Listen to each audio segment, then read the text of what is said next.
গল্পের শুরুতেই আমরা আমাদের নায়িকা শিংকে দেখতে পাই। ওর মাত্র 22 বছর বয়স ছিল, কিন্তু ও অল্প বয়সেই একটা নোবেল লিখে ফেলেছে। কিছুদিন পরই ও গ্রাজুয়েট হবে। সে আমাদেরকে এই সব কিছু বলছিল আর রাস্তা দিয়ে হাঁটছিল। তখনই একটা ছেলে ওর সাথে ফ্লার্ট করার চেষ্টা করছিল। ছেলেটা ওর নোবেলের প্রশংসা করছিল। এরই মাঝে শিং দেখে চোর একটা মেয়ের ব্যাগ চুরি করে নিয়ে যাচ্ছে। এটা দেখে শিং তো চোরটাকে আচ্ছা মতো ধুলাই করে। ওর এই কাণ্ডকারখানা দেখে ওই ছেলেটা সেখান থেকে ভয়ে পালিয়ে যায়। আসলে শিং ছিল খুবই কিউট একটা মেয়ে, কিন্তু ওর সামনে কেউ যদি কোনো অন্যায় করে তাহলে ও তাকে আচ্ছা মতো করে ধুলাই করে। এই স্বভাবের জন্য আজ পর্যন্ত ওর নসিবে একটাও বয়ফ্রেন্ড জোটেনি। বেচারি এখনো পর্যন্ত সিঙ্গেলই রয়ে গিয়েছে। আর তোমরা কারা কারা এখনো সিঙ্গেল আছো তা কিন্তু অবশ্যই আমাকে কমেন্ট করে জানিয়ে যেও। যাই হোক, তারপর শিং ওর বেস্ট ফ্রেন্ড জিয়ার সাথে দেখা করতে যায়। শিং তো অনেক বেশি খুশি ছিল, কারণ কালকে শিং তার আইডল চ্যানের কোম্পানিতে ইন্টারভিউ দিতে যাবে। চ্যান ছিল একজন নোবেল রাইটার। বাড়ি এসে শিং দেখে কয়েকজন ওর নোবেলে কিছু খারাপ কমেন্ট করেছে, যেমন এটা তো সাধারণ নোবেলের মতোই, ইন্টারেস্টিং কিছুই নেই, সাথে নোবেলে কোনো ভিলেনও নেই। এসব কমেন্ট পড়ে শিং ঠিক করে ও তার নোবেলে কিছু চেঞ্জ আনবে। এবার শিং তার নোবেলের মধ্যে একজন ভিলেন তৈরি করে, যার নাম দেয় শাও। ও অনেক বেশি হ্যান্ডসাম আর অনেক শক্তিশালী ছিল। শাও আর সুপার ন্যাচারাল পাওয়ার দিয়ে সবকিছুই করতে পারে। শিং তো এই গল্পের হিরোইন বানিয়েছে নিজেকেই, আর হিরো বানিয়েছে তার আইডল চ্যানকে। আর শাও হলো ভিলেন। তারপর শিং এর মা তো তার নোবেল দেখে বলে, ভিলেন তো দেখি অনেক বেশি হ্যান্ডসাম, ওরই তো হিরো হওয়া উচিত। শিং বলে না, ও ভিলেনই থাকবে। তারপর শিং ফেরি ফাউন্ড ট্রেনের কাছে যায়। সবাই বলে এখানে যদি কেউ কয়েন ছুঁড়ে উইশ করে তাহলে তার উইশ পূরণ হয়। শিং এখানে উইশ করতে এসেছে যাতে ও কালকে ইন্টারভিউতে পাশ করে যায়। এখানে আমরা একজন রহস্যজনক লোককে দেখতে পাই।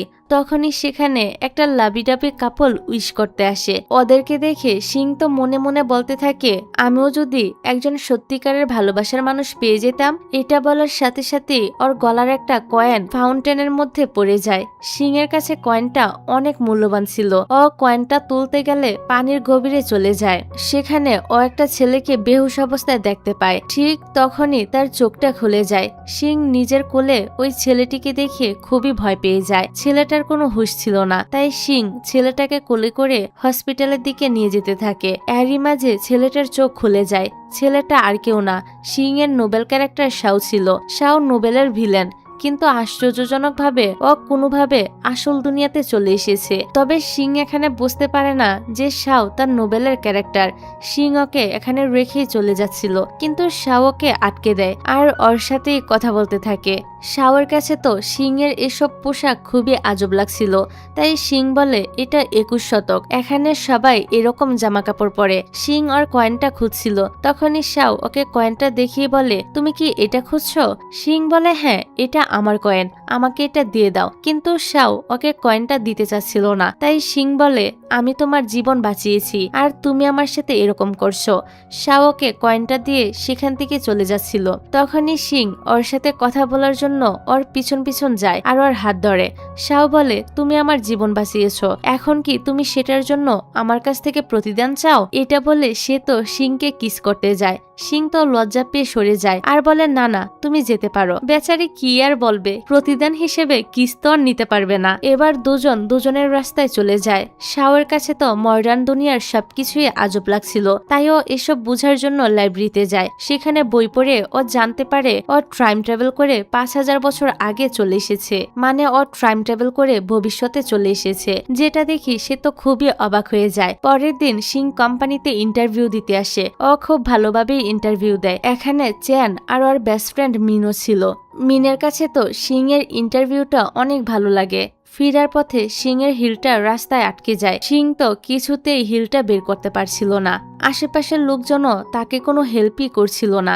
এটা দেখে শিং মনে মনে বলে, কেউ যদি আমাকে একটু সাহায্য করত কতই না ভালো হতো। এটা বলার সাথে সাথেই শিং এর গলায় থাকা কয়েনটা জলজল করে ওঠে। আর শিং এর এই কথা শাও শুনতে পায়। শাও তখন টেলিপোর্ট হয়ে সেখানে চলে আসে।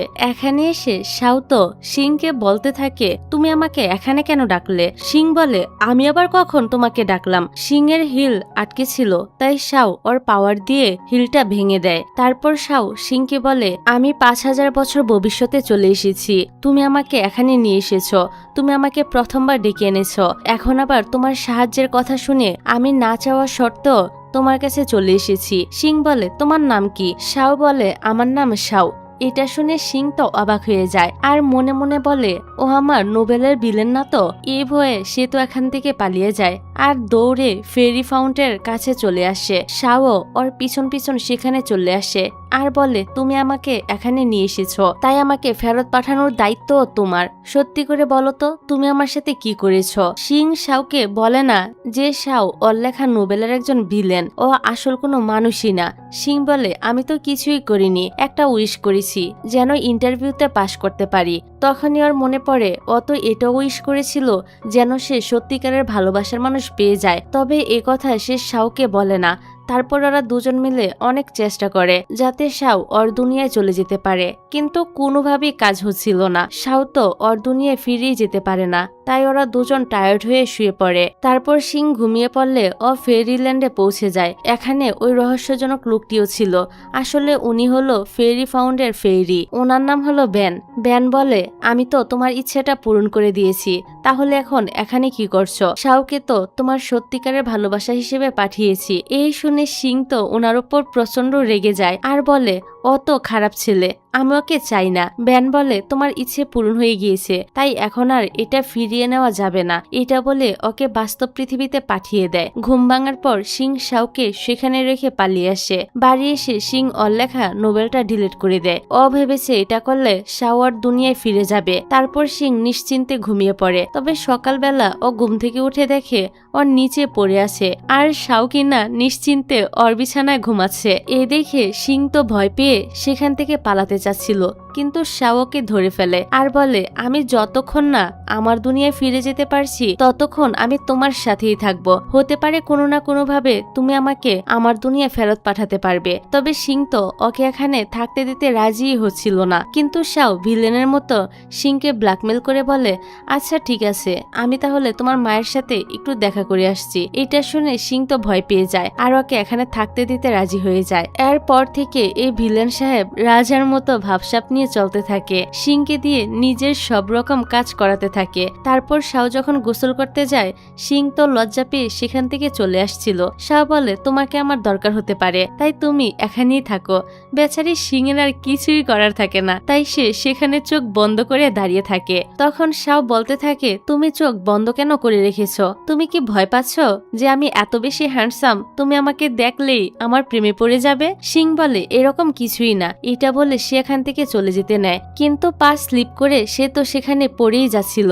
ঠিক তখনই শাওকে বাঁচিয়ে নেয়। সিং ওকে ধন্যবাদ বলে।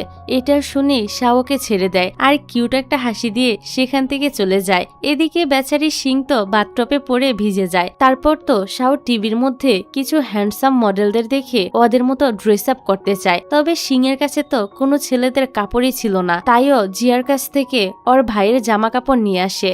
জিয়া বলে, তোর কি কোনো বয়ফ্রেন্ড হয়েছে নাকি? তুই কি ওকে ঘরের ভিতরে লুকিয়ে রেখেছিস? কিন্তু সিং ওকে কিছুই বলে না। তারপর সিং এসে শাওকে জামা কাপড়গুলো দেয়, কিন্তু শাওর কাছে ড্রেসগুলো একদমই ভালো লাগে না, কারণ এগুলো তো স্কুলের ইউনিফর্ম ছিল। তাই সিং যখন বাহিরে যায়, শাও শপিং মলে গিয়ে নিজের ইচ্ছে মতো শপিং করে। এবার রাতের বেলা সিং বাড়িতে ফিরছিল। ও তখন জানতে পারে ও ইন্টারভিউতে সিলেক্টেড হয়ে গিয়েছে। এতে তো সে অনেক বেশি খুশি হয়ে যায়। তখনই রাস্তায় ওই চোর ওকে ধরে ফেলে, যার সাথে ড্রামার শুরুতে সে একবার লড়াই করেছিল। সিং তো ওদের সাথে ভালোভাবেই লড়াই করছিল, কিন্তু যখনই ও আগুন দেখতে পায় তখন তো সে ভয় পেয়ে যায় আর সাহায্যের জন্য ডাকতে থাকে। ওর সাহায্যের কথা শুনে শাও আবারও টেলিপোর্ট হয়ে সেখানে চলে আসে। এবার শাও তো গুন্ডাদেরকে আচ্ছা মতো করে ধুলাই করে। তারপর পুলিশ এসে ওই গুন্ডাদের ধরে নিয়ে যায়। অন্যদিকে আমরা জানতে পারি চিয়ান ওর বেস্ট ফ্রেন্ড মিনকে পছন্দ করে। আজ আবার মিনের জন্মদিন, তাই চিয়ান ডিসাইড করেছে ও আজকে মিনকে প্রপোজাল করবে। কিন্তু ও জানতে পারে মিনের অলরেডি বয়ফ্রেন্ড আছে। এতে তো তার মনটাই ভেঙে যায়। বেচারা তাকে নিয়ে কত স্বপ্নই না দেখেছিল। অন্যদিকে সিং পুলিশ স্টেশনে সব ঝামেলা সেরে বাড়িতে আসে। শাও তো ওর উপর অনেক রেগেছিল আর বলে, তুমি বারবার সাহায্যের জন্য আমাকে কেন ডাকো? সিং বলে, আমি তো তোমাকে ডাকিনি। শাও বলে, তোমার যখনই হেল্পের দরকার হয় আমি তখনই না চাইতেও সেখানে পৌঁছে যাই। হয়তো তোমার কোনো হিরোর দরকার আছে আর আমি হয়তো তোমার হিরো, কিন্তু তুমি বিপদে পড়লো আমাকে কখনই ডাকবে না, না হলে তোমার খবর আছে। তারপর শাও তো সিং এর রুমে ঘুমাতে যাচ্ছিল, তবে সিং ওকে আটকে দেয় আর পাশের একটা ফ্ল্যাটে থাকতে দেয়। সিং শাওকে আলাদা রাখতে চাইছিল যাতে করে ওর মায়ের কাছে ধরা না খায়। পরের দিন সকালে সিং অফিসে যাওয়ার আগে শাওয়ের সাথে দেখা করতে আসে, তবে শাওকে ঘর থেকে বের করে দেয় আর বলে, আমার ঘরে কেউ আসুক সেটা আমি পছন্দ করি না। সিং এর আবার আজকে অফিসের প্রথম দিন ছিল। সে তো চ্যানের অ্যাসিস্ট্যান্ট হিসেবে জব পেয়েছে। মিন হলো কোম্পানির সিইও। মিন সিংকে বলে, চ্যান অনেক স্ট্রিক্ট, তাই তোমাকে অস্থায়ী অ্যাসিস্ট্যান্ট থেকে পার্মানেন্ট অ্যাসিস্ট্যান্ট হতে হলে অনেক কষ্ট করতে হবে। কাজ শেষে সিং ডিসাইড করে ও ওর বেস্ট ফ্রেন্ডের সঙ্গে ডিনার করবে, কিন্তু জিয়া বিজি থাকায় সিং একাই ডিনার করতে চলে আসে। সেখানে একটা কাপলকে দেখে সিং মনে মনে বলে, আমারও যদি এরকম একজন ভালোবাসার মানুষ থাকতো কতই না ভালো হতো। তখন সে আমাকে এভাবেই কেয়ার করত, খাবার শেষে আমার এভাবে মুখ মুছে দিত আর কি। সিং তো এটা বলার সাথে সাথে শাও সেখানে চলে আসে। শাও তো সিং এর উপর অনেক রেগে যায় আর বলে, তোমার কি এখন মুখ মুছে দেওয়ার জন্য একজন লাগবে? এটা বলে সে সেখান থেকে চলে যেতে নেয়, কিন্তু সে তো এখান থেকে যেতেই পারছিল না। শাও বুঝতে পারে ও সিং এর ইচ্ছে পূরণ না করা পর্যন্ত এখান থেকে যেতে পারবে না, তাই সে রেগে মেগে সিং এর কাছে যায় আর রুডলি ওর মুখ মুছে দিয়ে সেখান থেকে চলে আসে। তারপর সিং বাসে করে বাড়ি ফিরছিল। বাস ব্রেক করলে সিং ওর মাথায় আঘাত পায়, তাই সে আবারও মনে মনে বলে, আমার পাশে যদি কেউ থাকতো তাহলে আমি ওর কাঁধে মাথা রেখে একটু ঘুমাতাম। এটা বলার সাথে সাথে সেখানে শাও চলে আসে। শাও তো আরো বেশি রেগে যায় আর তার দিকে রাগি চোখে তাকিয়ে থাকে। ওর রাগি ফেস দেখে সিং একটু ভয় পেয়ে যায় আর ওকে সরি বলতে থাকে। শাও জানে ওর সিং এর ইচ্ছে পূরণ না করা অবধি এখান থেকে যেতেই পারবে না, তাই শাও ওর পাশে গিয়ে বসে আর ওর মাথাটা নিজের কাঁধে রেখে মাথায় হাত বুলিয়ে দিতে থাকে। তারপর শাও সিংকে ফেরি ফাউন্টের কাছে নিয়ে যায় আর বলে, তোমার যখনই কোনো হেল্পের প্রয়োজন হয় আমি না চাইতেও সেখানে পৌঁছে যাই। এর থেকে বোঝা যায় যে তুমি একজন পারফেক্ট বয়ফ্রেন্ড চাচ্ছ। সত্যি করে বলো, সেদিন তুমি কি উইশ করেছিলে? সিং ওর কথা শুনে ভয় পেয়ে যায় আর সেখান থেকে পালিয়ে যাওয়ার চেষ্টা করে, তবে শাওকে ধরে ফেলে আর সত্যিটা বলার জন্য জোর করতে থাকে। ফলে সিং তো বাধ্য হয়ে সত্যিটা বলে দেয় যে হ্যাঁ, আমি সত্যিকারের ভালোবাসার মানুষই চেয়েছিলাম। ওর কথা শুনে শাও তো ওর উপর অনেক রেগে যায় আর ওকে অনেকগুলো কথা শুনিয়ে সেখান থেকে চলে আসে। শাওয়ের এরকম ব্যবহারে সিং তো মনে মনে অনেক কষ্ট পায়, তাই সে ড্রিঙ্ক করতে যায়। এরই মধ্যে বৃষ্টি শুরু হয়ে যায়। সিং এর কাছে তো কোনো ছাতাই ছিল না, তাই ও বৃষ্টির মধ্যে ভিজে বাসায় আসছিল। তখনই শাও ওর জন্য ছাতা নিয়ে আসে। সিং বলে, আমি তো তোমাকে ডাকিনি। শাও বলে, তুমি তো সত্যিকারের ভালোবাসা চাও, আমি তোমাকে সেটা দিব। সিং অবাক হয়ে বলে, না না, তুমি কিভাবে আমার বয়ফ্রেন্ড হবে? তুমি তো এই দুনিয়ারই না, তোমার কোনো চাকরিও নেই। আমার মা এই সম্পর্ক কখনই মেনে নিবে না, তোমার আইডি কার্ড পর্যন্ত নেই। বিয়ের পর আমাদের বাচ্চা হলে তাদের নাম রাখবো কি করে? শাও বলে, ও হ্যালো, কে বলেছে আমি তোমার বয়ফ্রেন্ড হব? আমি তোমার জন্য পারফেক্ট একটা বয়ফ্রেন্ড খুঁজে আনবো। সিং বলে, এসবের কোনো দরকার নেই। শাও বলে, এখন এটাই আমার টাস্ক, যে করেই হোক তোমার জন্য পারফেক্ট বয়ফ্রেন্ড খুঁজে আনতে হবে, তা না হলে আমি আমার দুনিয়াতে ফিরে যেতে পারবো না। এই শুনে সিংও ওর কথায় রাজি হয়ে যায়। তারপর ওরা দুজন বাড়ি ফিরে আসে। সিং এর মা ওদের দুজনকে একসাথে দেখে খুবই অবাক হয়। আসলে সিং জানতো ওর মা বাড়িতে নেই, কিন্তু উনি তো বাড়িতে ফিরে এসেছে। সিং ওর মাকে শাওয়ের আসল পরিচয় জানায় না। সিং বলে ও জিয়ার কাজিন, ওর থাকার কোনো জায়গা নেই, তাই ও কিছুদিন এখানেই থাকবে। তারপর ওরা সবাই একসাথে ডিনার করতে বসে। সিং এর মা আবার এত ভালো একটা রান্না করতে জানতো না, কিন্তু শাও ওনার রান্না খেয়ে অনেক প্রশংসা করে। এতে সিং এর মা অনেক বেশি খুশি হয়ে যায়। তারপর সিং এর মা সিংকে বলে, শাও তো দেখি অনেক হ্যান্ডসাম আর ভালো একটা ছেলে, তুমি চাইলে ওর সঙ্গে ডেট করতে পারো। সিং তো ওর মাকে না করে দেয়। পরের দিন সিং অফিসে যাওয়ার জন্য বের হয়। শাও আগে থেকে ওর জন্য ওয়েট করছিল। শাও বলে, চলো তোমার বয়ফ্রেন্ড খুঁজতে হবে। সিং ভাব নিয়ে বলে, দরকার নেই, অলরেডি অনেকগুলো ছেলে আমার পিছনে পড়ে আছে। শাও বলে ঠিক আছে চলো ওদের সাথে দেখা করতে যাই। মিথ্যে বলে বেচারি সিং তো ফেসে যায়। সিং প্ল্যান করে শাওকে জিয়ার ক্লাবে নিয়ে আসে যাতে শাও সিংকে জিয়ার ফ্রেন্ডদের সাথে দেখে মনে করে সত্যিই ছেলেগুলো ওর জন্য পাগল। তবে জিয়া সিং এর প্ল্যানের 12টা বাজিয়ে দেয়। জিয়া মনে করেছে শাও সিংকে পছন্দ করে, তাই সে শাওকে বলে তুমি একদমই চিন্তা করো না, সিং তো মেয়েদের মতো চলাফেরা করে না, তাই আজ পর্যন্ত কোনো ছেলে ওকে পাত্তাই দেয়নি। এবার শাও বুঝতে পারে কেন এখনো পর্যন্ত সিং এর কোনো বয়ফ্রেন্ড হয়নি। শাও চেষ্টা করে যাচ্ছিল যাতে সিং এর কোনো বয়ফ্রেন্ড হয় আর ও নিজের দুনিয়াতে ফিরে যেতে পারে। তারপর সিং অফিসে যায়। চেন যখন জানতে পারে সিং ওর অ্যাসিস্ট্যান্ট, তখন সে মিনকে বলে আমার কোনো অ্যাসিস্ট্যান্টের দরকার নেই, তুমিই তো আমার সব কাজ করো। মিন বলে আমি সবসময় তোমার পাশে থাকতে পারবো না, তাই তোমার অ্যাসিস্ট্যান্টের প্রয়োজন। এটা শুনে চেনের তো মন খারাপ হয়ে যায়। পরের সিনে শাও সিনকে জোর করে শপিং এ নিয়ে যায়, ওর জন্য অনেকগুলো নতুন ড্রেস কিনে। শাও সিং এর পুরো লুকটাই চেঞ্জ করে দেয়। তারপর সিংকে জোর করে ব্লাইন্ড ডেটে নিয়ে আসে বয়ফ্রেন্ড বানানোর জন্য। শাও ডেট করার জন্য অনেকগুলো ছেলে নিয়ে এসেছিল, কিন্তু সিং এর একটা ছেলেকেও পছন্দ হয় না। এরই মাঝে মিন সিংকে কল দেয় আর বলে তোমাকে চেনের বাড়িতে গিয়ে কিছু পেপারস দিয়ে আসতে হবে। এটা শুনে সিং মনে মনে অনেক বেশি খুশি হয়ে যায়, কারণ এ বাহানায় সে এই ব্লাইন্ড ডেট থেকে বাঁচতে পারবে। সিং শাওয়ের কথা পাত্তা না দিয়ে চেনের বাসায় চলে আসে আর এখানে এসে বাথরুমে চেনকে বেহুশ অবস্থায় দেখে অত অনেকটাই ভয় পেয়ে যায় আর সাহায্যের জন্য চিল্লাতে থাকে। ফলে শাও সেখানে চলে আসে। এখানে আবার চেন ড্রেসলেস অবস্থায় ছিল। সিং ওকে দেখতে গেলে শাও ওর চোখ হাত দিয়ে ঢেকে ফেলে আর বলে ওর কিছুই হয়নি। তারপর ওরা দুজন মিলে চেনকে বিছানায় শুয়ে দেয়। কিছুক্ষণ পর চেনের জ্ঞান ফিরে আসে আর ওর শাওকে দেখে সিংকে ওর বিষয়ে জিজ্ঞাসা করে। সিং শাওকে নিজের প্রতিবেশী হিসেবে পরিচয় করিয়ে দেয়। সিং চেনের সাথে এত মিষ্টি করে কথা বলছে দেখে শাও বুঝে যায় সিং চেনকে পছন্দ করে।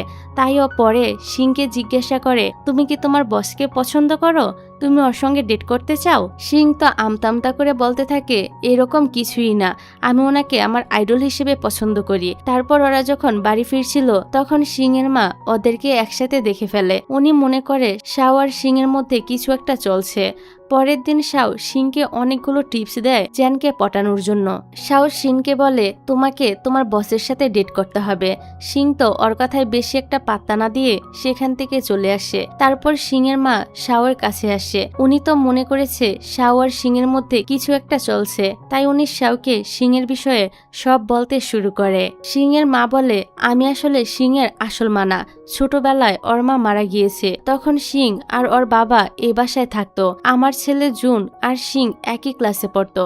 ওরা যখন হাই স্কুলে তখন আগুন দুর্ঘটনায় সিং এর বাবা আর আমার ছেলে জুন মারা যায়। তারপর থেকে আমি সিং এর মা হয়ে ওর সাথেই থাকছি। এগুলো শুনে সব বুঝতে পারে কেন সিং আগুন দেখে ভয় পায়। আসলে সিং এর আগুনে ফোবিয়া রয়েছে। সিং এর মা বলে ওই ঘটনার পর সিং ওর বাবার ফ্ল্যাটে কাউকে থাকতে দেয়নি, এই প্রথম ও তোমাকে সেখানে থাকতে দিয়েছে। মনে হয় তুমি সিং এর কাছে অনেক বেশি গুরুত্বপূর্ণ। এসব ভেবে শাও তো সারা রাত ঘুমাতে পারে না। শাও বলে আমি কি সত্যি সিং এর কাছে এতটা গুরুত্বপূর্ণ? সে কি আমাকে পছন্দ করে? একটু পর সিং ওর সাথে দেখা করতে আসে। শাও ওকে যে ড্রেস কিনে দিয়েছে সে টাকা ফেরত দিতে। সিং ওকে টাকাগুলো দিয়ে বলে প্লিজ তুমি আমাকে আর বলো না বসের উপর লাইন মারতে হবে, আমি ওনাকে সেভাবে পছন্দ করি না। শাও বলে কেন, তুমি কি অন্য কাউকে পছন্দ করো? সিং এর মাথায় তখন দুষ্টু একটা আইডিয়া আসে। সে দুষ্টামি করে বলে হ্যাঁ আমি তোমাকে পছন্দ করি। সিং তো এটা মজা করে বলেছিল, কিন্তু শাও সিরিয়াসলি নিয়ে নিয়েছে। তাই শাও বলে তুমি যেহেতু আমাকে পছন্দ করো তাহলে সেটা আগে কেন বলনি? ঠিক আছে আমি তাহলে তোমার বয়ফ্রেন্ড হব। সিং তো ওকে বোকা বানাতে পেরে খুবই খুশি হয়ে যায়। সিং মিথ্যে বলেছে শুনে শাও ওর উপর রেগে যায় আর ওকে ঘর থেকে বের করে দেয়। তারপর মনে মনে ভাবতে থাকে আমি এত বেশি হ্যান্ডসাম আর সুন্দর হওয়ার পরও সিং আমাকে কেন পছন্দ করে না।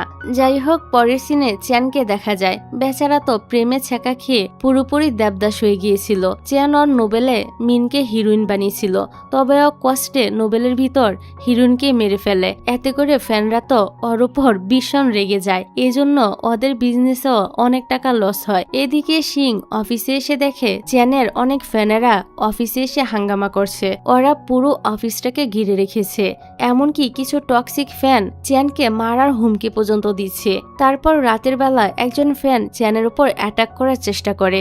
সিং কি করবে বুঝতে পারছিল না। না, তাই সে শাওকে সাহায্যের জন্য ডাকে। শিং আর শাও বুদ্ধি করে ওই টক্সিক ফ্যানকে ধরে ফেলে। এতে মিন শিং এর উপর অনেক বেশি খুশি হয়ে যায় আর ওকে পার্মানেন্ট অ্যাসিস্ট্যান্ট বানিয়ে দেয়। এতে শিংও অনেক বেশি খুশি হয়ে যায়। যেহেতু শাওয়ের সাহায্যের কারণে শিং এর চাকরিটা পার্মানেন্ট হয়েছে, তাই থ্যাঙ্কস হিসেবে শিং শাওকে নিয়ে ঘুরতে বের হয়। এখানে এসে ওরা তো একসাথে গেম খেলে। শিং অনেক এনজয় করছিল, কিন্তু শাওয়ের কাছে তো এগুলো বাচ্চামি মনে হচ্ছিল। শিং বলে, তুমি তো সে পুরাতন যুগের লোক, তুমি আবার এসব পারো নাকি? তাই শাও চ্যালেঞ্জ হিসেবে ওর সাথে গেম খেলতে শুরু করে। ওরা দুজন একসাথে অনেক মজা করে। শিংকে খুশি দেখে শাও নিজের অজান্তেই খুশি হয়ে যায় আর মনে মনে বলে, আমি ওর প্রতি এতটা অ্যাট্রাক্ট কেন হচ্ছি। তাই ও বিরক্ত হয়ে সেখান থেকে চলে আসে।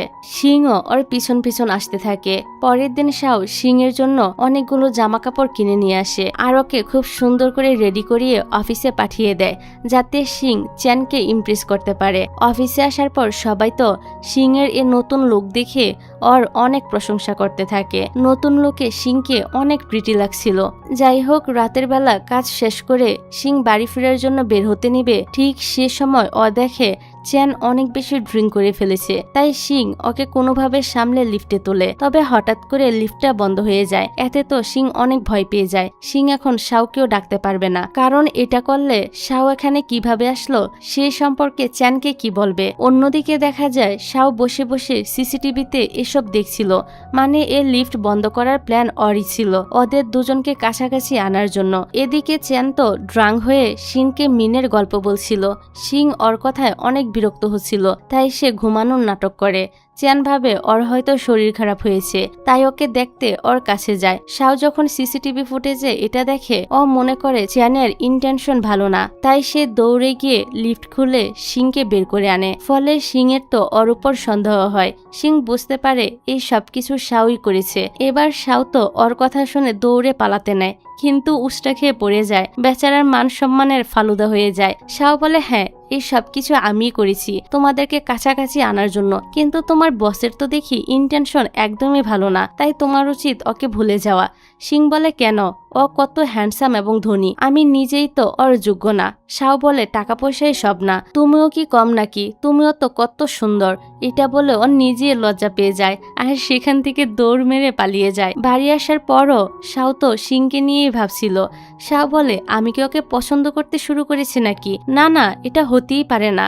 অন্যদিকে চ্যান অনেক সাহস করে মিনের কাছে যায় ওর অনুভূতিটা প্রকাশ করার জন্য। তবে মিনের সামনে গিয়ে ও আর কিছুই বলতে পারে না। অনেক সাহস করে চ্যান মিনকে জিজ্ঞাসা করে, তোমার রিলেশন কেমন চলছে? মিন বলে, আমাদের ব্রেকআপ হয়ে গিয়েছে। এটা শুনে চ্যান তো অনেক বেশি খুশি হয়ে যায়। এদিকে শিং অনেক ড্রাঙ্ক হয়ে বাড়িতে আসে। শাও এর আগে কখনোই আইসক্রিম খায়নি, তাই শিং ওর জন্য আইসক্রিমও নিয়ে এসেছে। শিং তো মাতাল হয়ে অনেক উল্টাপাল্টা কাজ করে, তারপর শাওর উপরই ঘুমিয়ে পড়ে। শাও ওকে রুমে শুইয়ে দেয়। ঘুমের ঘরে শিং তো ওর হাতটা ধরে রেখেছিল, তাই শাও ওর হাতটা ধরে এভাবেই সেখানে ঘুমিয়ে পড়ে। এবার শিং ঘুম থেকে ওঠার আগেই শাওয়ার রুমে চলে আসে। শাও এখন পুরোপুরি শিংয়ের প্রেমে পড়ে গিয়েছিল। শাও দিনের বেলায়ও শিংকে নিয়ে দুষ্টু দুষ্টু স্বপ্ন দেখছিল। সব জায়গায় ও শিংকে দেখছিল, যেটাতে তো তার পুরো পাগল প্রায় অবস্থা। তাই শাও শিংয়ের থেকে দূরে থাকার চেষ্টা করে। দূরে থাকার জন্য ওর সাথে ইচ্ছে করে ঝগড়া করে। শাও শিংকে ইগনোর করতে শুরু করে, যেটা শিংয়ের কাছে খুবই অদ্ভুত লাগছিল। পরের সিনে চ্যান আর শিংকে একসাথে দেখা যায়। চ্যান শিংয়ের কাছ থেকে কিছু টিপস নেয় মিনকে পটানোর জন্য। তারপর চ্যান মিনকে নিয়ে আর্ট এক্সিবিশনে যায়, কিন্তু মিন সেখানে গিয়েও কাজ নিয়ে ব্যস্ত হয়ে যায়। এতে চ্যানের মনটা একটু খারাপ হয়ে যায়। এদিকে শাও তো এখনো শিংকে অ্যাভয়েড করেই যাচ্ছিল। তাই শিং মনে করে শাও আর দুনিয়ায় ফিরতে পারছে না বলে ওর মন খারাপ। তাই শিং শাওর মন ভালো করতে ওকে নিয়ে ঘুরতে বের হয়। ওদের সাথে জিয়া আর ওর বন্ধু হানও ছিল। আমরা জানতে পারি হান জিয়াকে পছন্দ করে, তবে কোনোভাবেই নিজের মনের কথা ওকে বলতে পারছে না। তারপর শিং আর শাও একটি বক্সের মধ্যে ঢুকে, যেটা আবার তালা মারা ছিল। সেখানে কতগুলো পোস্ট ছিল, যেগুলো ওদেরকে রিক্রিয়েট করতে হবে, তারপরই তারা এখান থেকে বের হতে পারবে। ওরা মজার সাথে পোস্টগুলো রিক্রিয়েট করছিল, যেটা খুবই ফানি ছিল। শেষের পোস্টটা ছিল জড়িয়ে ধরা। শাও একটু নার্ভাস হয়ে পড়ে। শিং তখন স্বাভাবিকভাবে বলে, জড়িয়ে ধরলে সমস্যা কোথায়? তুমি কি অন্য কোনো মেয়েকে পছন্দ করো নাকি, যার জন্য এমনটা করছো?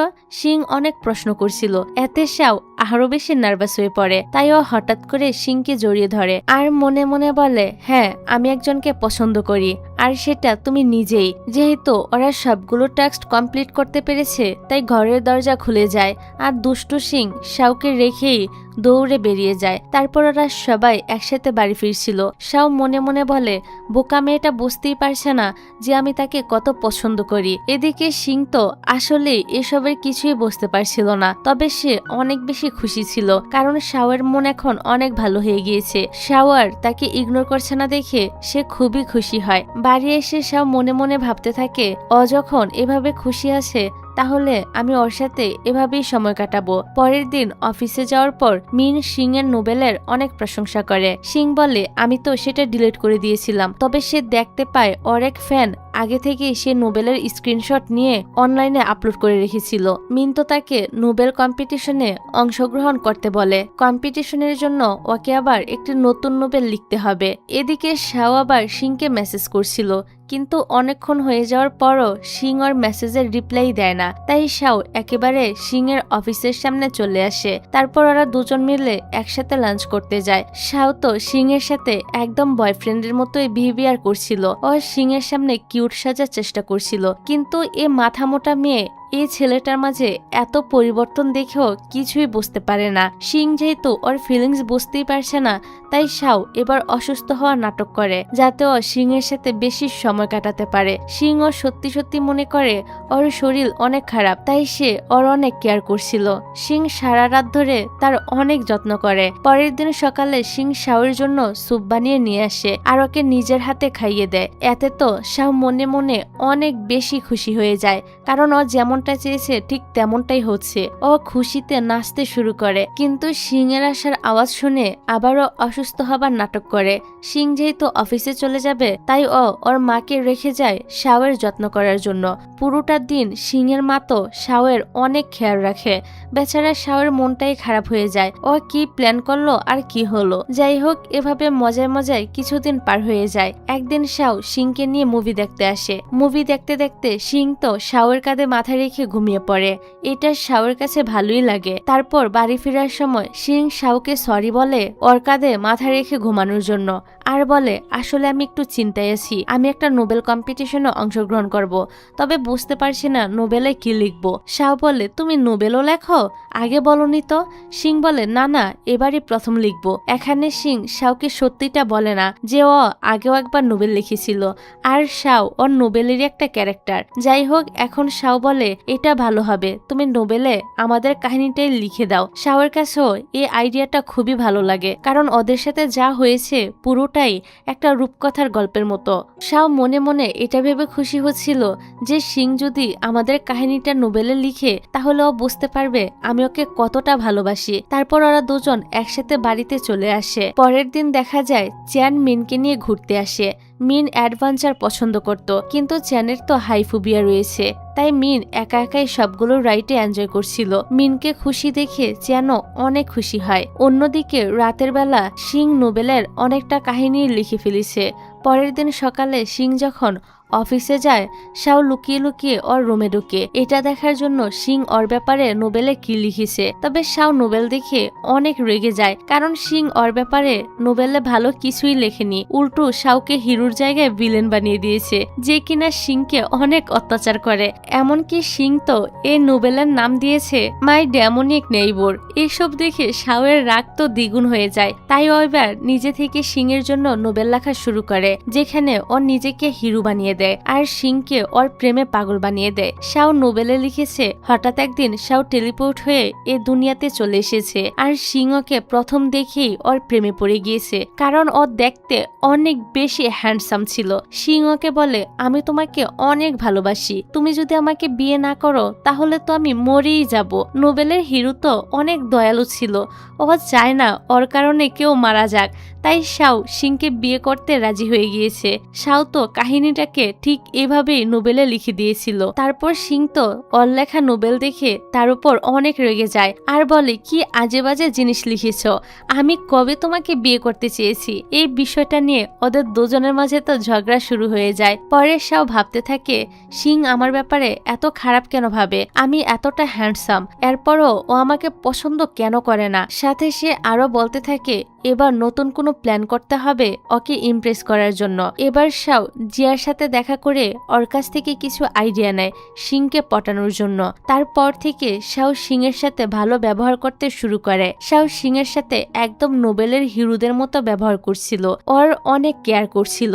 সিং এর কাছে ওর এরকম ব্যবহার খুবই আজব লাগে, তাই সে লজ্জা পেয়ে ঘরে চলে যায়। শাওয়ের এমন চেঞ্জ দেখে সিং তো খুশিই ছিল, তাই সে নোবেলে লিখে ডেভিল এখন আস্তে আস্তে অ্যাঞ্জেলে পরিণত হচ্ছে। আবার নিজেই বলে, না না মিস্টার ব্যাট কি করে ভালো হতে পারে। এরই মধ্যে জিয়া সিংকে কল করে ওর কাছে সাহায্য চায়, কারণ কিছু লোক ওর থেকে টাকা নিয়েছে কিন্তু এখন ওকে টাকাগুলো ফেরত দিচ্ছে না। সিং নিজের সাথে শাওকে নিয়ে এসেছে যাতে শাও লোকগুলোকে মেরে ওদের থেকে টাকা উদ্ধার করতে পারে। তবে শাও সিং এর সামনে ভালো হওয়ার জন্য ওকে ইমপ্রেস করার জন্য লোকগুলোর সাথে খুব সুন্দর করে কথা বলছিল যাতে ওরা টাকাগুলো ফেরত দিয়ে দেয়। সিং আর জিয়া তো ওর এই কার্যকলাপে খুবই অবাক হয়। লোকগুলো তখন ওদেরকে মারার হুমকি দেয়। একটা লোক শাওর গায়ে হাত তুললে ও সেটা ভিডিও করে নেয় আর পুলিশকে দেখানোর হুমকি দেয়। তারপর শাও নিজের পাওয়ার ইউজ করে লোকগুলোকে আচ্ছা মতো সাহায্য করে এবং জিয়ার টাকাগুলো ফেরত নিয়ে নেয়।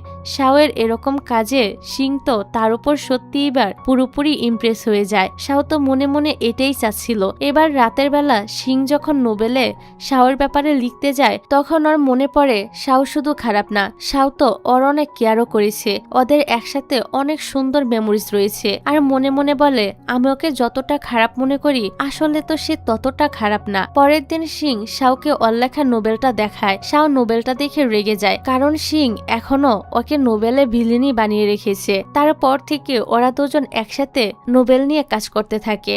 এভাবেই সময় পার হতে থাকে। ওরা দুজন তো একসাথে কাজ করে নোবেলটা লেখা কমপ্লিট করে ফেলে। শাও নোবেলের নাম চেঞ্জ করে মাই হিরো মাস্টার দেয়। সিং যখন এটা দেখে তখন তো সে আবারও চেঞ্জ করে মিস্টার ব্যাট দেয়। এ নোবেলে সিং নিজেকে হিরোইন বানায় আর শাওকে হিরো, যেটাতে শাও অনেক খুশি হয়। তারপর দেখা যায় ওদের লেখায় এই নোবেলটা তো সবার অনেক পছন্দ হয়। মিস্টার ব্যাট নোবেলটি কম্পিটিশনে ফাইনাল লিস্টেও চলে আসে, যেটাতে ওরা দুজনই অনেক বেশি খুশি ছিল। এখানেও শাও সিং এর অনেক কেয়ার করছিল, যেটা দেখে সিং বলে, তুমি এরকম ব্যবহার কেন করছো? শাও বলে, আমাদের নোবেলটা তো রোমান্টিক, নোবেলে আমার ক্যারেক্টারটা যেরকম ছিল আমি তোমাকে সেগুলো ফিল করাতে চাই। নোবেলে ওরা একসাথে খাবার খেতে গিয়েছে, একসাথে মুভি দেখতে গিয়েছে, একসাথে অনেক ঘোরাফেরা করেছে, শুধু ওদের হাত ধরা বাকি ছিল। এটা বললে শাও সিং এর হাত ধরে। শাও সিং এর হাত ধরায় সিং এর মনে তো একটু অন্যরকম অনুভূতি তৈরি হয়। তারপর সিং বাড়িতে আসার পর অনেক খুশি ছিল আর মনে মনে বলে, সবসময় আমি যেরকম ভালোবাসা চাইতাম এখন আমি সেটা আমার মিস্টার ব্যাডের থেকে পাচ্ছি। পরের দিন অফিসে আসার পর শাও জানতে পারে যারা নোবেল কম্পিটিশনে সিলেক্টেড হয়েছে তাদেরকে ট্রিপে পাঠানো হবে। সিং মনে মনে ভাবতে থাকে ও যদি সেখানে শাওর সঙ্গে যায় তাহলে কত মজা হবে। রাতে বাড়ি আসার পর সিং শাওকে ট্রিপে যাওয়ার কথা বলার চেষ্টা করে কিন্তু বলতে পারে না, কারণ ও ভেবেছে শাও এসব পছন্দ করে না। পরের দিন সকালে শাও সিং এর বাড়িতে আসে ওর সাথে দেখা করার জন্য। তবে ও সিং এর মায়ের থেকে জানতে পারে সিং বাড়িতে নেই, ও স্কুলে অ্যানুয়াল ফাংশনে গিয়েছে। সিং এর মা বলে, তুমি একটা জিনিস খেয়াল করেছো, সিং এর কিন্তু এসব ভালোবাসায় কোনো ইন্টারেস্টই নেই। আসলে ওর জীবনে ও প্রথম ভালোবাসায় ব্যর্থ হওয়ার পর থেকে এরকম হয়ে গিয়েছে। শাও তো এ প্রথমবার জানতে পারে সিং আগে অন্য কাউকে পছন্দ করত। সিং এর মা এখানে বলতে থাকে সিং আমার ছেলে জুনকে পছন্দ করত, কিন্তু জুন ওকে পছন্দ করত না। সিং এর মা সিং আর জুনের স্কুল লাইফের কথা বলতে থাকে। সিং জুনকে অনেক পছন্দ করত, তাই নানা রকম বাহানা দিয়ে সব সময় ওর সাথে থাকার চেষ্টা করত, কিন্তু জুন ওকে পছন্দ করত না, তাই ওকে সব সময় ইগনোর করত। আর হঠাৎ একদিন সিং এর বাবা আর জুন আগুনে পুড়ে মারা যায়। তারপর থেকে সিং আগুনকে ভয় পায় আর কখনোই কাউকে ভালোবাসতে পারেনি। যাই হোক, পরের সিনে দেখা যায় সিং স্কুলে ছিল, ওর উপর একটা কার্টুন পড়তেই যাবে তখনই সেখানে শাও চলে আসে আর ওকে বাঁচিয়ে নেয়। ওকে এখানে দেখে সিং তো মনে মনে অনেক খুশি হয়ে যায় আর রিয়েলাইজ করতে পারে ও শাওকে পছন্দ করে। সিং তো মনে মনে বলতে থাকে, জুন, এই প্রথমবার আমি তোমার পর অন্য কাউকে পছন্দ করলাম, কিন্তু আমার ভয় হচ্ছে ও যদি আমাকে তোমার মতো না করে দেয়। তারপর সিং অনেক সাহস করে শাওকে ট্রিপে যাওয়ার কথা বলে। শাও তো ওর সাথে ট্রিপে যেতে রাজি হয়ে যায়। এদিকে আমরা মিন আর চ্যানকে দেখতে পাই, ওরাও এই স্কুলের N1 ফাংশনে এসেছে, কারণ আগে ওরাও এই স্কুলেই পড়তো। সেই ইভেন্টে চ্যানের ওর বাবার সাথে দেখা হয়ে যায়। ওর বাবা ওকে অপমান করতে থাকে।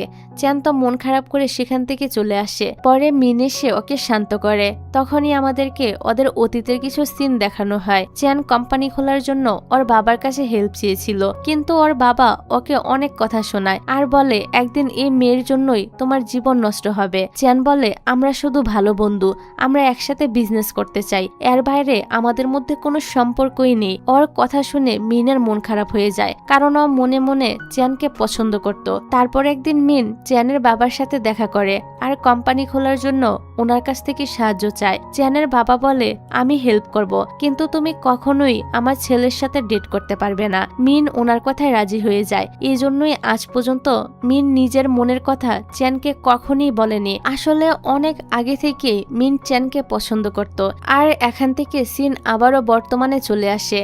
ওরা সবাই ট্রিপে যাওয়ার জন্য বেরিয়ে পড়ে। চ্যান আবার এসব একদমই পছন্দ করত না, কিন্তু মিনের জন্য সে যেতে রাজি হয়। মিনাতে অনেক খুশি হয়। স্পটে আসার পর শাও আর সিং একা ঘুরতে চলে আসে। ওরা একসাথে খাবার খায়, অনেক ঘোরাফেরা করে। এক কথায় তারা সময়টাকে খুবই উপভোগ করছিল। সারাদিন দুজনে মিলে খুবই মজা করতে থাকে। এদিকে চ্যান বসে বসে মিনকে দেখছিল। তখনই শাও ওর কাছে আসে আর বলে তুমি তো মিনকে পছন্দ করো, তাহলে ওকে বলছো না কেন? চ্যান বলে আমি ওকে হারানোর ভয় পাই। তোমাদের নোবেলে যেমন ফেইরি নায়িকার ইচ্ছা পূরণ করতে ওর কাছে ভালোবাসার মানুষ পাঠিয়েছে, তবে লজিক্যালি ভাবলে একদিন নায়িকার ইচ্ছে পূরণ হলে তো নায়ক এই দুনিয়া থেকে ভ্যানিশ হয়ে যাবে, তখন আবার নায়িকা একা হয়ে যাবে। আসলে চ্যান ওদের নোবেলের সাথে নিজের জীবনকে রিলেটেড করতে পারছিল। ওর কথা শুনে শাও আবার চিন্তায় পড়ে যায় আর ভাবতে থাকে সত্যি যদি আমি ভ্যানিশ হয়ে যাই তাহলে সিং এর কি হবে। যাই হোক, রাতের বেলা ওরা সবাই একসাথে ফায়ারওয়ার্কস দেখতে আসে। চ্যান সাহস করে মিনকে নিজের মনের কথা বলে দেয়। চ্যান মিনকে প্রপোজাল করে, কিন্তু মিন তো চ্যানের বাবাকে কথা দিয়েছিল যে ওরা কখনোই ডেট করবে না। তাই মিন নিজের কষ্ট লুকিয়ে চ্যানকে রিজেক্ট করে দেয় আর বলে আমরা শুধু বন্ধু হয়েই থাকতে পারি। এই শুনে বেচারা চ্যান তো কষ্ট পেয়ে সেখান থেকে চলে যায়। এদিকে শাও একা একা মন খারাপ করে বসেছিল। তখনই সিং ওকে ডাকে আর নিজের মনের কথা জানিয়ে দেয় যে সে তাকে অনেক ভালোবাসে। শাও বলে আমাদের কোনো ভবিষ্যৎ নেই, আমি এই দুনিয়ার মানুষ না, একদিন আমাকে আমার দুনিয়ায় ফিরে যেতে হবে, তখন তুমি একা হয়ে পড়বে। এরই মাঝে ফায়ারওয়ার্কস শুরু হয়ে যায়।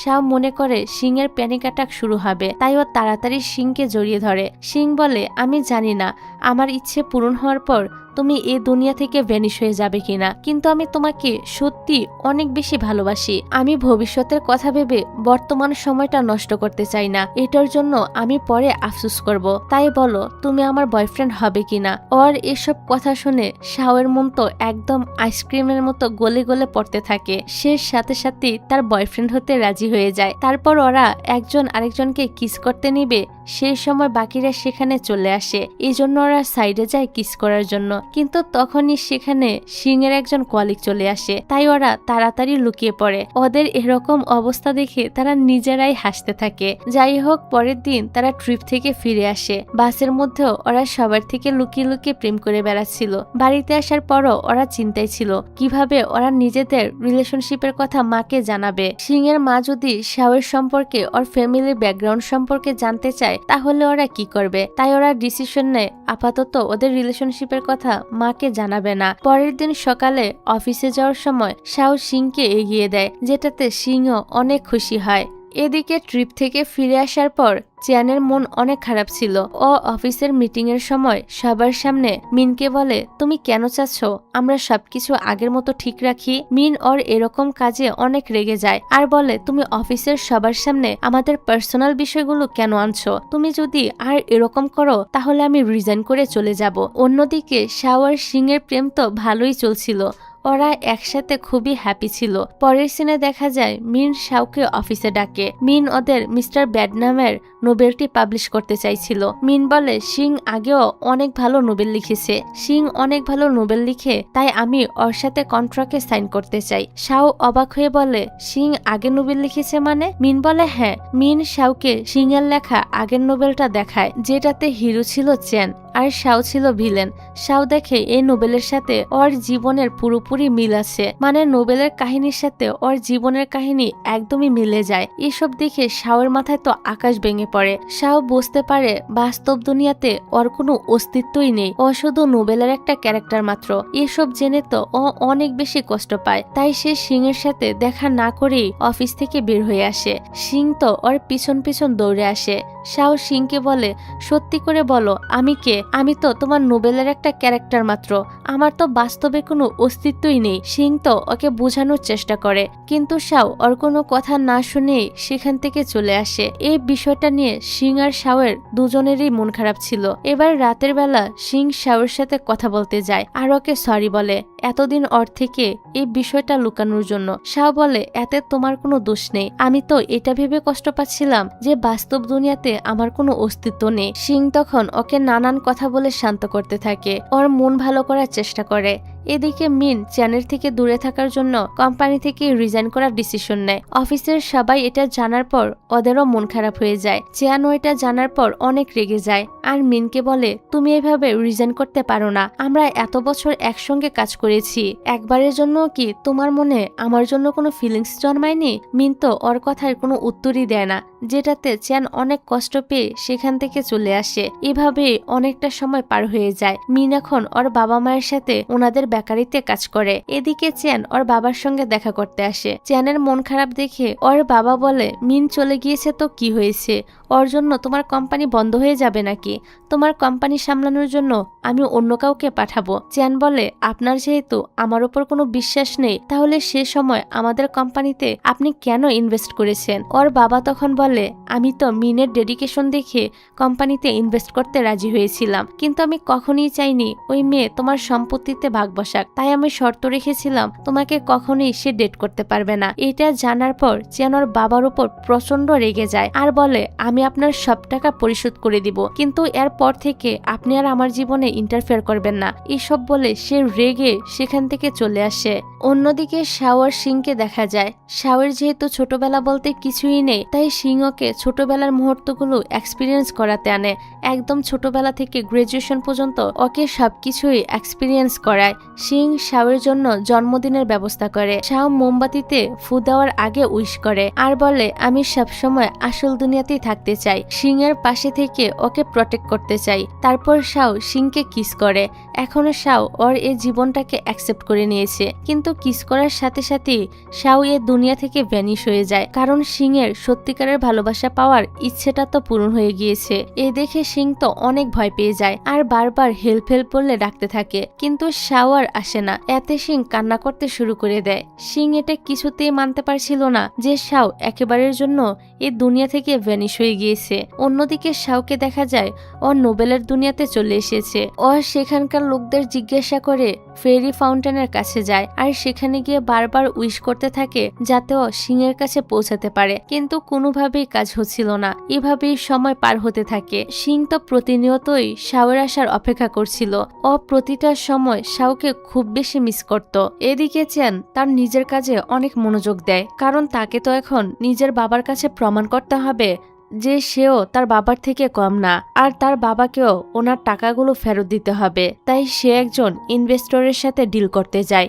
ইনভেস্টর বলে যখন তোমাদের কোম্পানিতে মিন ছিল তখন তোমাদের কোম্পানি ভালোই চলছিল, কিন্তু এখন যেহেতু নেই তাই আমি ইনভেস্ট করব না। আর এই অবস্থায় যদি তুমি তোমার বাবার সাথেও কন্ট্রাক্ট ক্যান্সেল করে ফেলো তাহলে কোম্পানি তো পুরোপুরি ডুবে যাবে। এসব শুনে চ্যান তো কি করবে কিছুই বুঝতে পারছিল না, তাই সে নিজের বাড়িটাই বিক্রি করে দেয় আর অফিসে থাকতে শুরু করে। পরের সিনে আমরা দেখি সিং অফিসে কাজ করছিল, তখন তো টেবিলের উপর মোমবাতি পড়ে আগুন ধরে যায়। আগুন দেখে সিং এর তো প্যানিক অ্যাটাক শুরু হয়ে যায়। ও সাহায্যের জন্য শাওকে ডাকতে থাকে। অন্যদিকে শাও নোবেলের দুনিয়া থেকেই সিংয়ের সাহায্যের কথা শুনতে পায়, কিন্তু সে কোনোভাবেই সিংয়ের কাছে আসতে পারছিল না। তখনই ওর কাছে ফেরির সে ব্যান লোকটি আসে আর বলে, তুমি যদি সিংকে বাঁচাতে চাও তাহলে যেতে পারবে, তবে তার জন্য তোমাকে একটা শর্ত পূরণ করতে হবে। শাও সিংকে বাঁচানোর জন্য ওনার সকল শর্ত মেনে নেয় আর সিংয়ের কাছে গিয়ে ওকে বাঁচিয়ে নেয়। সিং এতদিন পর শাওকে দেখে অনেক খুশি হয়ে যায় আর ওকে জড়িয়ে ধরে,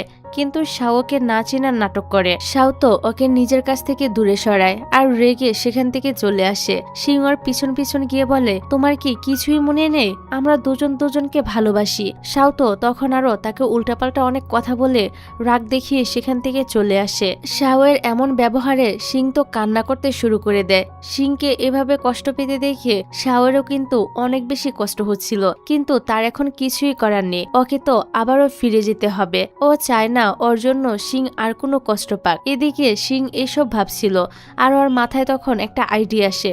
ও সাহায্যের কথা বলে শাওকে নিজের কাছে ডেকে নিয়ে আসে। শাও তো রেগে চলে যেতে নিচ্ছিল, তখনও চ্যানকে দেখতে পায়। আসলে চ্যান তো নিজের বাড়ি বিক্রি করে দিয়েছে, তাই সিং ওকে কিছুদিন নিজের বাড়িতে থাকতে বলেছে।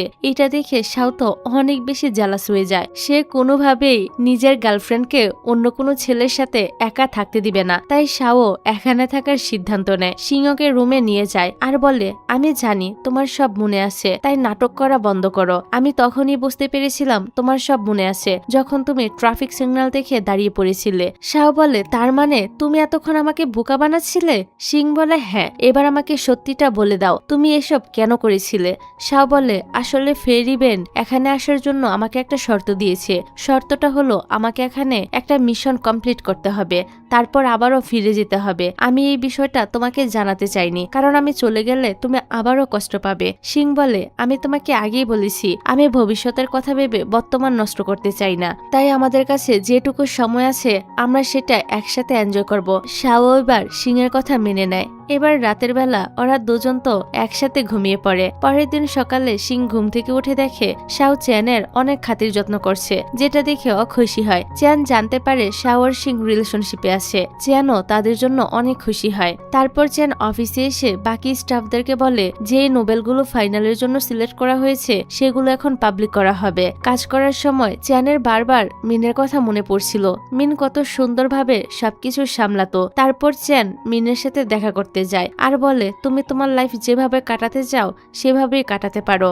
আমি এখন ইন্ডিপেন্ডেন্ট হতে চাই, বাবার সামনে নিজেকে যোগ্য প্রমাণ করতে চাই। মিন ওর এরকম চেঞ্জ দেখে অনেক খুশি হয়, কারণ ওর সবসময় এমনটাই চাইতো। তারপর ওরা দুজন একসাথে কিছু সুন্দর সময় কাটায়। অন্যদিকে সিং ওর মা আর শাওকে নিয়ে ওর বাবার জুনের মেমোরিয়াল ট্যাবলেট দেখতে আসে। সিং ওর বাবার সাথে শাওকে নিজের বয়ফ্রেন্ড হিসেবে পরিচয় করায়। এটা শুনে সিং এর মা তো অনেক অবাক হয়, সাথে অনেকটা খুশিও হয়, কারণ উনি তো আগে থেকেই শাওকে পছন্দ করতেন। যাওয়ার সময় সিং এর মা শাওকে বলে, তুমি এখন কি কাজ করো, তোমার ভবিষ্যতের প্ল্যান কি? শাও বলে, আমি এখনো সেসব নিয়ে ভাবিনি। ওর কথা শুনে সিং এর মা তো চিন্তায় পড়ে যায়, কারণ কোনো মাই তো নিজের মেয়েকে বেকার ছেলের কাছে বিয়ে দিবে না। সিং এর মা এই বিষয়টা নিয়ে সিংকে বকাবকি করতে থাকে। সিং বলে, মা, অনেক বিষয় আছে যেগুলো আমি তোমাকে বলতে পারবো না। ওর মা এই কথাগুলো শুনে অনেক কষ্ট পায়। এবার রাতের বেলা শাও স্বপ্নে জুনকে দেখতে পায়, যেখানে ও জানতে পারে জুন আসলে মনে মনে সিংকে পছন্দ করত, তবে ওর সামনে যেতে লজ্জা পেত, তাই ও সবসময় সিংকে ইগনোর করত। স্বপ্নে এগুলো দেখে শাও তো লাফ মেরে ঘুম থেকে উঠে পড়ে আর বলে, এসব কিছু কি সিংকে বলা ঠিক হবে? শাও বুঝতে পারে ফেরি বেন ওকে এই মিশনটাই দিয়েছে। পরের দিন অফিসে গেলে সবাই সিংকে অভিনন্দন জানায়, কারণ সিং এর নোবেল এখন ট্রেন্ডিং এ আছে। এটা জানার পর শাও অনেক খুশি ছিল। তারপর তারা দুজন একসাথে সেলিব্রেট করতে আসে। ওরা দুজন একসাথে ডিনার করে। তখনই হঠাৎ করে রেস্টুরেন্টে আগুন ধরে যায়। আগুন দেখে সিং তো প্যানিক করতে শুরু করে। শাওকে জড়িয়ে ধরে শান্ত করে। সিং একটু স্বাভাবিক হলে ওরা দুজন হাঁটতে বের হয়। এখানে শাও সিংকে বলে, তুমি হয়তো এখনো জুনকে ভুলতে পারোনি, তাই আগুন দেখে ভয় পাও। সিং বলে, কেন, তুমি ওকে নিয়ে জেলাস হচ্ছ? শাও বলে, হ্যাঁ, একটু একটু তো জেলাস হচ্ছি। সিং বলে, আমি তোমাকে ওর থেকে বেশি ভালোবাসি। সাথে সে আরো বলে, আমি আর জুন ছোটবেলা থেকে একসাথে বড় হয়েছি, আমাদের মধ্যে অনেক ভালো বন্ধুত্ব ছিল। আস্তে আস্তে আমি ওর প্রতি দুর্বল হয়ে পড়ি, কিন্তু জুন সবসময় আমাকে এড়িয়ে চলতো, আমাকে ওর থেকে দূরে থাকতে বলতো, আর ও সারাদিন নিজের ডায়েরিতে কি জানি লিখতো। আমি দেখতে গেলে সেটা লুকিয়ে ফেলতো। ও আমাকে ইগনোর করায় আমি কখনো সাহস করে ওকে নিজের মনের কথাগুলো বলতে পারিনি। তবে জুনের মা অনেক ভালো ছিল। বাবা যখন কাজে ব্যস্ত থাকতো উনি আমাকে দেখভাল করত। হঠাৎ একদিন বাবার ল্যাবে আগুন ধরে যায়, যেখানে আমিও ছিলাম। জুন আমাকে বাঁচিয়ে নেয়। ও বাবাকে বাঁচাতে যেতে চাইছিল, কিন্তু আমি ওকে না করছিলাম। তারপরও ও আমার কথা না শুনে বাবাকে বাঁচাতে যায়। সেখানে ব্লাস্ট হয়ে ওরা দুজনেই মারা যায়।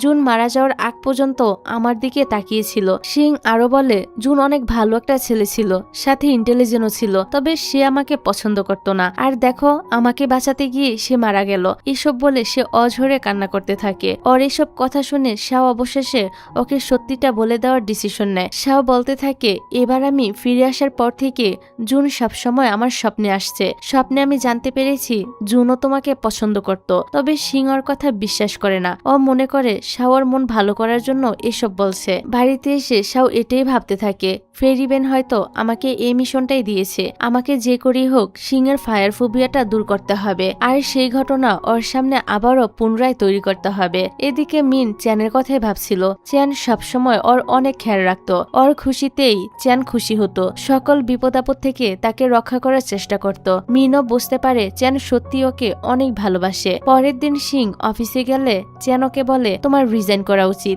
সিং ওর কথা শুনে তো ঘাবড়ে যায়। চ্যান বলে, তুমি অনেক ভালো নোবেল লেখো, তাই আজ থেকে তুমি ফুল টাইম নোবেল রাইটারের কাজ করবে। আমার অ্যাসিস্ট্যান্টের কাজ করার আর কোনো দরকার নেই। সিং তো ওর কথা শুনে অনেক খুশি হয়ে যায়। ফাইনালি ওর স্বপ্ন পূরণ হতে চলেছে। অন্যদিকে শাও সিং এর মায়ের সাথে এসে দেখা করে, আর ওনাকে নিজের আসল পরিচয়টা দিয়ে বলে, আসলে আমি একজন নোবেলের ক্যারেক্টার, বাস্তবে আমার কোনো অস্তিত্বই নেই।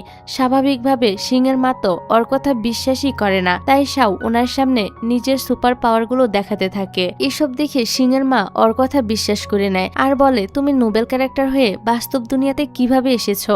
শাও বলে, আমি সিং এর ফায়ার ফোবিয়া দূর করতে এসেছি। সিং আগুনে ভয় পায়। আমরা যদি ওর ভিতর থেকে সে ভয়টা দূর করতে পারি তাহলে ও পুরোপুরি ঠিক হয়ে যাবে। সিং এর মা ওর কথা শুনে ওকে সাহায্য করতে রাজি হয়ে যায়। পরের সিনে দেখা যায় সিং চ্যানের অ্যাসিস্ট্যান্টের পদ থেকে রিজাইন করে দেয় আর নতুন অ্যাসিস্ট্যান্ট নিয়োগ দেওয়ার জন্য ইন্টারভিউ রাখে। এখানে আবার মিন ইন্টারভিউ দিতে আসে। মিনকে এতদিন পর কোম্পানিতে দেখে সিং তো অনেক বেশি খুশি হয়ে যায়। তবে চ্যান যখন জানতে পারে ওর নতুন অ্যাসিস্ট্যান্ট মিন, তখন তো সে রেগে যায়। চ্যান মিনকে বলে, আমি তো তোমাকে বলেছি তুমি তোমার নিজের ইচ্ছা মতো তোমার লাইফটা কাটাতে পারো, আমার স্বপ্ন পূরণের জন্য তোমাকে কষ্ট করতে হবে না। অবশেষে মিনও তার নিজের ভালোবাসার কথা চ্যানকে বলে দেয়। মিন বলে, আমি তো আমার ভালোবাসার মানুষের স্বপ্ন পূরণ করতে এসেছি, ওর খুশিতেই আমি খুশি। যাই হোক, রাতের বেলা সিং যখন বাড়িতে আসে ও দেখে শাও জুনের স্কুল ইউনিফর্ম পরে বসে আছে। এটা দেখে ও কিছুটা অবাক হয়। শাও বলে, আন্টি আমাকে এটা পড়তে দিয়েছে, তুমিও তাড়াতাড়ি গিয়ে তোমার স্কুলের ইউনিফর্মটা পরে নাও। সিং বলে, কেন? শাও বলে, আমি এখান থেকে চলে যাওয়ার আগে তোমার ফায়ার ফোবিয়া দূর করতে চাই। তারপর থেকে শাও সিং এর সাথে জুনের মতোই ব্যবহার করতে থাকে। ওই সব কিছু করে যেগুলো সিং জুনের সাথে ফেস করেছে। মানে শাও অতীতের ঘটনাগুলো আবারও পুনরায় তৈরি করে। এইসব দেখে সিং এর তো জুনের মৃত্যুর কথা মনে পড়ে যায় আর সে কান্না করতে শুরু করে। জুনের মৃত্যুর জন্য সে নিজেকেই দোষ দিচ্ছিল। শাও তখন তাকে শান্ত করে জড়িয়ে ধরে আর বলে, তোমাকে বাঁচানোর জন্য জুন নিজের জীবন স্যাক্রিফাইস করেছে। এটা ওর নিজেরই ডিসিশন ছিল, কারণ সে তোমাকে অনেক পছন্দ করত। জুন তোমাকে সে ছোটবেলা থেকেই পছন্দ করত, কিন্তু কখনো সাহস করে তোমাকে বলতে পারিনি। এসব কিছু সত্য, কারণ আমি এগুলো স্বপ্নে দেখেছি। জুনের মৃত্যুর জন্য তুমি দায়ী না। এসব কিছু বলার পর শাও তো সিং এর সামনে তারাবাতি নিয়ে আসে। তবে এবার আর সিং আগুন দেখে ভয় পায় না। আসলে এতদিন সিং নিজেকে জুনের মৃত্যুর জন্য দায়ী মনে করত। ও সবসময় নিজের মধ্যে একটা গিল্টিনেস ধরে রাখতো, যার জন্য ও আগুন দেখে ভয় পেত। তবে সে এখন সত্যিটা জানার পর নিজেকে গিল্টিনেস থেকে বের করতে পেরেছে। ও এখন আর নিজেকে জুনের মৃত্যুর জন্য দায়ী মনে করে না, তাই ও আর আগুন দেখে ভয়ও পায় না। ফাইনালি সিং এর ফায়ার ফোবিয়া দূর হয়ে যায়। এতে সিং আর শাও দুজনই অনেক বেশি খুশি ছিল। ওরা তো খুশির ঠেলায় একজন আরেকজনকে কিস করে ফেলে। যেহেতু শাও নিজের মিশন কমপ্লিট করে ফেলেছে, তাই সে আবারও আসল দুনিয়া থেকে ভ্যানিশ হয়ে যায় আর নোবেলের দুনিয়াতে চলে আসে। এবার শাও ফেরি ভ্যানকে বলে, আমি তো আমার মিশন কমপ্লিট করেছি, তাই আমার একটা উইশ পূরণ করুন। সিংয়ের জীবনে এমন কাউকে পাঠান যে ওকে সত্যি অনেক ভালোবাসবে, তবে আমার মতো কাউকে পাঠিয়েন না। ব্যান বলে, তুমি কি মনে করেছো তুমি নোবেলের একটা ক্যারেক্টার? উনি এবার শাওকে 10 বছরের আগের ঘটনা বলতে থাকে। একদিন উনি যখন নিজের সুপার পাওয়ার ব্যবহার করেছিল তখন জুন ওনাকে দেখে ফেলে আর বলে, আপনি এটা কিভাবে করলেন? ওর মুখটা বন্ধ রাখতে ব্যান তখন ওকে একটা কয়েন দেয় আর বলে, তুমি ফাউন্টেনে কয়েনটা ফেলে যেটা উইশ করবে সেটাই পূরণ হবে। উনি ভেবেছিল জুন হয়তো কোনো খেলনা চাইবে, তবে জুন উইশ করে, আমি সবসময় আমার বন্ধু সিংয়ের পাশে থেকে ওকে প্রটেক্ট করতে চাই। ব্যান এটা শুনে তো চিন্তায় পড়ে যায়, কারণ জুন এখন সিংকে বাঁচাতে গিয়ে নিজেই বিপদে পড়বে। জুন সিংকে অনেক ভালোবাসতো, বড় হওয়ার পরও ওর অনুভূতি বদলায়নি। আর একটা সময় জুন সিংকে বাঁচাতে গিয়ে নিজেই মারা যায়। জুন মারা যাওয়ার পর জুনের সেই কয়েনের লকেটটা সিং নিজের গলায় পরে রাখত জুনের স্মৃতি হিসেবে। এরপর থেকে ফেরি ভ্যান সবসময় অপেক্ষা করত সিং কখন একটা উইশ করবে আর উনি সেটা পূরণ করে ওকে খুশি করবে, কারণ জুনের উইশ ছিল সিংকে প্রটেক্ট করা আর ওকে সবসময় খুশি রাখা।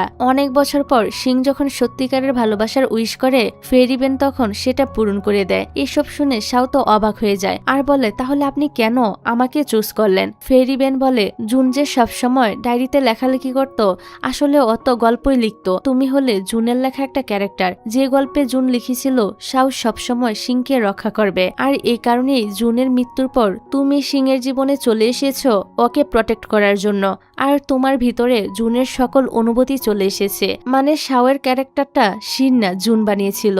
আর ফেরি ভ্যান মিশনের কথা বলে শাওকে সিংয়ের কাছে পাঠিয়েছে পরীক্ষা করার জন্য, যে শাও আসলে সিংকে ভালোবাসে কিনা দেখার জন্য। উনি এখন বুঝতে পেরেছেন শাও সত্যি সিংকে অনেক ভালোবাসে। ফেরি ভ্যান বলে, এবার শাও সত্যি ভ্যানিশ হয়ে যাবে। এটা বলার সাথে সাথে শাও নোবেলের দুনিয়া থেকে ভ্যানিশ হয়ে গিয়ে আসল দুনিয়াতে সিংয়ের কাছে চলে আসে। মানে শাও এখন আর কোনো নোবেল ক্যারেক্টার না, ও এখন একজন সাধারণ মানুষ। শাও সিংকে জুনের ডায়েরিটা দিয়ে ওকে সব সত্যিটা বলে। সিং সত্যিটা জেনে অনেক খুশি হয়ে যায়। ওরা দুজনে খুশিতে আবারও কিস করে। এইদিকে চ্যানের বাবা ওদের সাথে দেখা করতে আসে। চ্যান ওর বাবাকে দেখে রেগে যায়। আসলে ওর বাবা সবসময় চাইতো চ্যান ইন্ডিপেন্ডেন্ট হোক, সে কারোর উপর ডিপেন্ড না করুক, তাই তিনি মিনের থেকে তাকে আলাদা করতে চেয়েছে।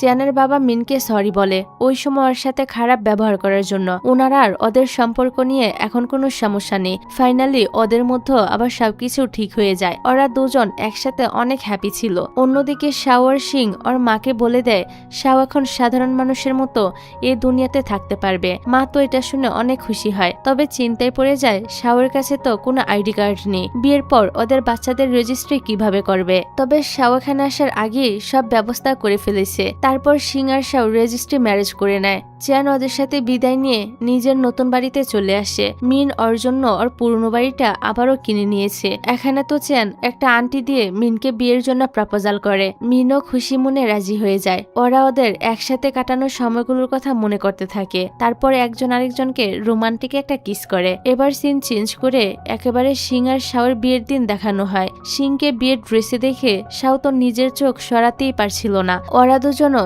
নিজেদের একসাথে কাটানো সুন্দর সময়গুলোর কথা মনে করতে থাকে। তারপর ওরা দুজন দুজনের কাছে নিজেদের ভালোবাসা প্রকাশ করে এবং সব নিয়মকানুন মেনে বিয়েটা করে ফেলে। সিং যখনই বুকেটা ছুঁড়ে মারে, হান সেটা ধরে ফেলে আর বুকেটা দিয়ে জিয়াকে প্রপোজাল করে ফেলে। জিয়া তো ওর প্রপোজালটা অ্যাকসেপ্ট করে নেয়। ফাইনালি ওরাও এক হয়ে যায়। আজকে সিং আর শাওয়ের ফার্স্ট নাইট ছিল।